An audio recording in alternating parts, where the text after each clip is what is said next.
Welcome to Know Your Bass Player. Today we're talking about Les Claypool from the band Primus.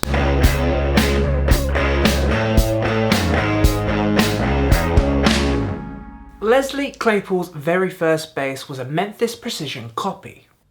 Mentioned in interviews, he always wanted a Rickenbacker and saved up his money to buy one. Sometime later he went back to buy that Rickenbacker but was talked out of it by the sales clerk and instead bought an Ibanez Musician EQ, which he used before the debut of Primus. Primus, in one form or another, rose to popularity in the San Francisco Bay Area during the mid-1980s. Les Claypool was seen in performances at this time using a 4-string Carl Thompson piccolo bass, made with walnut and mahogany and one EMG soap bar pickup. Footage from live shows during this period date the use of the walnut Carl Thompson, which I'm going to call the main bass from now on, as early as 1989. It's been cited that when Les originally saw this Carl Thompson bass, it was the ugliest he'd ever seen. However, after actually trying the bass firsthand, he soon changed his mind. Instead, he learned it was actually the most comfortable bass he'd ever played, and bought the bass the next day, and ended up using Carl Thompson throughout his career, which we're going to get to in gripping detail. The main 4-string walnut bass was primarily used during live shows, like 1989's Suck on This, and 1990's Fizzle Fry. Over this period, you'll notice the bass has a few minor updates, like the addition of a black Carla tremolo bar, and a modification to the headstock. It looks like the headstock was replaced, most likely due to damage, and also includes a piece of flame maple signed by Rush's Geddy Lee. This was added somewhere between 1992 and 1993. Les also had a second 4-string Carl Thompson made of maple, but it's primarily used as a backup during this period. For the duration of this video, I'm going to call it the backup bass. In 1991, Les made the decision to move on to playing 6-string bass, stating he wanted to do something totally different after taking influence from King Crimson's Tony Levin, who played a Chapman stick. And if you're not familiar with a Chapman stick, it's a 10 or sometimes a 12-string polyphonic chordal instrument and a member of the guitar family. Subscribe for more factoids down below.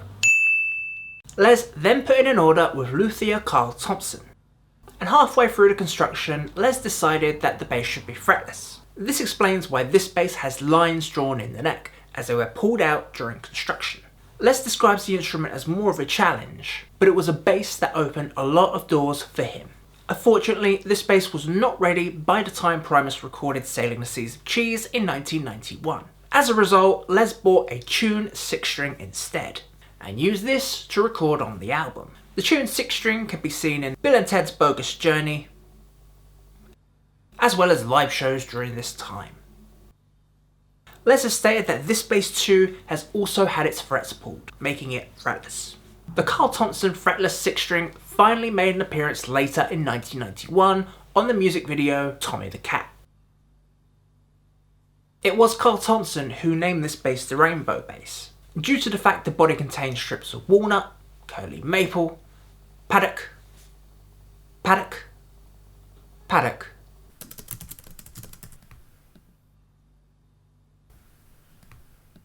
Paddock, Paddock, Paddock, Paddock, ebony, and cocoa bolo wood, all reflecting the light in different ways. During the Sailing the Seas of Cheese tour between 1991 to 1992, a Zeta upright electric bass was used for the song Over the Falls.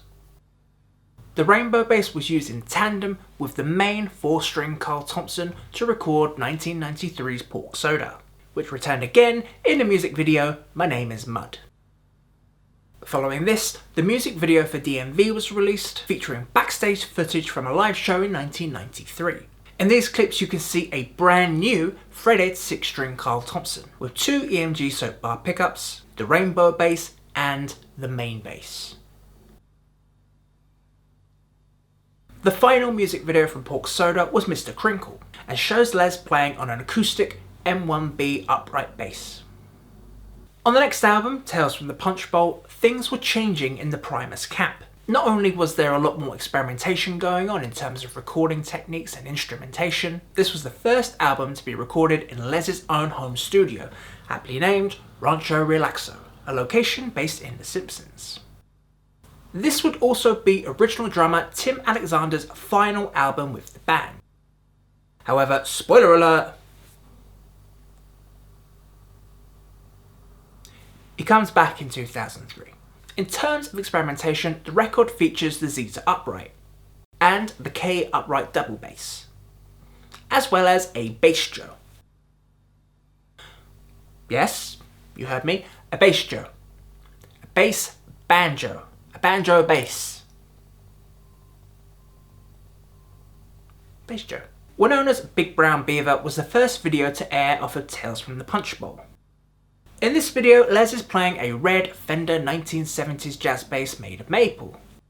This bass was seen fairly regularly in the live and studio segments of the 1998 home video, Videoplasty. On the same note, a creamy white Fender jazz bass was also seen in Videoplasty, most likely a backup to this red Fender Jazz. The following music video shows the main bass used on Southbound Patchdom, and while claymation, it's presumed the M1B acoustic was used on The Devil Went Down to Georgia. Straight after Punch Bowl, Les took advantage of a lull in the Primus schedule to go through a bunch of ideas he accumulated on tapes over the years. Mostly made up of self-proclaimed freakouts and jam sessions with his buddies, the sessions were released as a solo album, performing under the name Les Claypool and the Holy Mackerel in 1996. While most of the gear remained the same, we now hear the debut of an Italian-made Eco fiddle bass, which is a nice alternative to a Hofner bass, as well as an introduction to the brand new Ned Steinberger upright bass, which replaced the Zeta. Mentioned in an interview at the time, the 6-string threaded Carl Thompson was used as well. This configuration looks like it extended into the recording of the Brown album, as no other changes were reported at this time. In video releases from the album, we see the 6-string threaded Carl Thompson and the K acoustic bass. The same setup is reflected in tour videos of the same time. Antipop was the 6th studio album and released in 1999. Les said in an article with Bass Player magazine that no fretless basses are on this record. Most of it is just straight up 4-string. Les explains further. I was going to use my jazz bass, but I have this Carl Thompson I've always used as my backup, the backup bass. I just started playing it a lot, and it sounds and feels awesome. I called Carl and told him I wanted to retire my main 4-string, the main bass. But it takes Carl a long time to make a bass. In the meantime, I used my backup bass and my threaded 6-string. In the same interview, Les admits that playing 6-string isn't as fun anymore, with his vocals going in one direction and the bass in the other. Having missed the recording sessions of Antipop, the brand new Ebony Carl Thompson bass made its debut on the music video Lack Ahead. This was the band's final album before their hiatus in the year 2000. Les cited that with Primus, it wasn't like we hated each other or anything, we were just completely burnt out. Now, I know at this point in time, Les goes on to create many side projects, which I'm going to get to, don't worry. But I want to wrap up the Primus gear and keep things simple just to avoid muddying the waters with crossovers and other musicians. So, to continue. In mid-2003, after a 3-year hiatus, boy does time go quick, Claypool reunited with former Primus drummer Tim Alexander, totally called it by the way, and Larry Lalonde to record a DVD EP named Animals Should Not Try to Act Like People.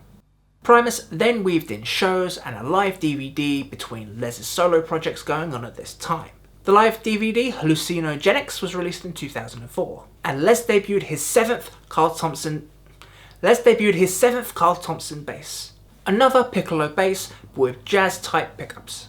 Most of the side projects came to a natural break by the year 2010, paving the way for the band to record their next album. Primus returned to the 21st century with their brand new album, Green Naugahyde, released in September 2011.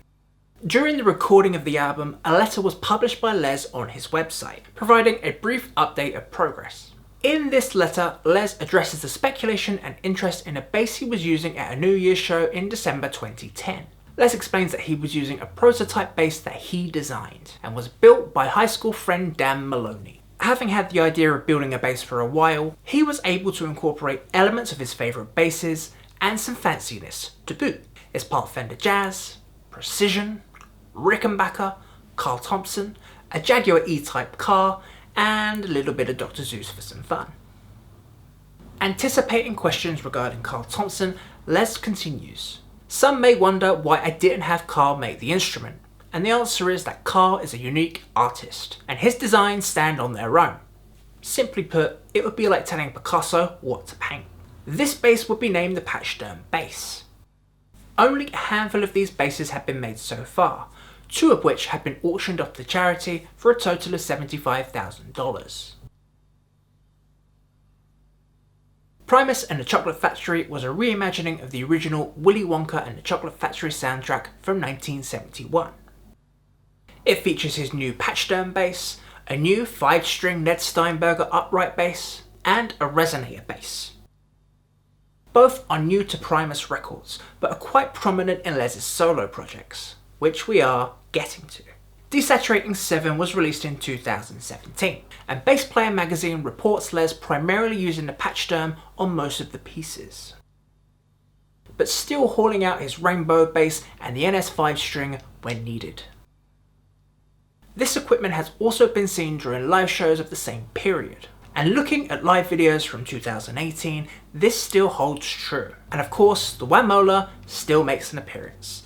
And if you don't know what a Wamola is, we're going to get to that now. So that's Les Claypool and Primus out of the way. We're now going to focus on the side projects that Les took part in from the year 2000 up until 2016. Starting where Primus originally left off in the year 2000, Les started up several side projects that would eventually lead to a Primus reunion. During this time, he formed the supergroup Oysterhead, which featured guitarist Trey Anastasio of Fish and drummer Stuart Copeland of The Police. They had a small tour and released an album, The Grand Pecking Order, in the year 2001. Les was seen on stage during this time using the main bass. These 2 basses were also used in a subsequent band, Colonel Les Claypool's Fearless Flying Frog Brigade, on both live albums and studio releases. In addition to this, a Ned Steinberger 5-string was used on the song Hendershot. Notably, another instrument introduced at this time was the Wamola, a 1-string washtub style instrument with a pickup. Pulling the handle at the top will increase string tension. That makes for a fun sounding jam session. A retrospective DVD named 5 Gallons of Diesel was released some time after that included clips not seen by the public. In one of the performances with the Frogs, Les is on stage using an 8-string Kramer on the song Buzzards of Green Hill. Les also made an appearance on a live DVD with Government Mule in 2003. During this performance, Les is using a Rickenbacker given to him by Rush's guitarist Alex Lifeson. After the Frogs, a second supergroup was created in 2002 and named Colonel Claypool's Buckets of Burny Brains, featuring guitarist Buckethead and drummer Brian Mattia of Guns N' Roses fame, as well as the late keyboardist Bernie Worrell, recording 1 album and touring in 2004. Again, he also used his Carl Thompsons, but pulled out his bass Joe during the set. By 2005, Les had moved on to the Fancy Band, which sees the return of the main bass and the rainbow bass. The bass Joe and the upright NS also made appearances. The Fancy Band then evolved slightly, adding a few more members and recording Les's second solo album, A Fungi and Foe, in 2009. It's around this time that the Michael Kelly resonator bass made its first appearance, sporting some lovely Pearlioid block inlays. A few years later, in 2012, a spunky duo, aptly named Duo de Twang, partnered up. Les partners with high school friend Brian Kale. I'm so glad I figured out what happened to him, by the way. Duo de Twang compromises of 1 bass and 1 guitar, and a whole lot of foot stomping. Les explains, we get up there and start drinking, telling stories and cracking jokes, and occasionally play a tune. It seems to work out. Les primarily uses the Michael Kelly Bayou 4 resonator bass, and switches between an early model, the one with the Pearlioid block inlays, and a recent version with a tobacco burst body and dotted inlays. And then finally, in 2016, Claypool approached Sean Lennon about a recording project. Sean Lennon, if you haven't guessed already, is the son of late Beatle John Lennon. From the band's bio, Sean said he didn't have plans for this next year. We started making an old school psychedelic prog record. Next thing I know, he's staying in my guest house, drinking my vino and banging on my drums. I really hope that isn't a euphemism in Primus humour. This peculiar group seems to be a culmination of all of Les Claypool's history, taking influence from the patch-durn bass, the 5-string NS, the resonator bass, and the vintage eco fiddle bass. Take a look at the show notes for a list of all the gear and the stuff not mentioned today. This is the first video of a 2-part series, so make sure you click the bell icon and subscribe so you don't miss out on Les Claypool's amplifiers and effects pedals. Thank you very much for watching, and I'll see you in part 2.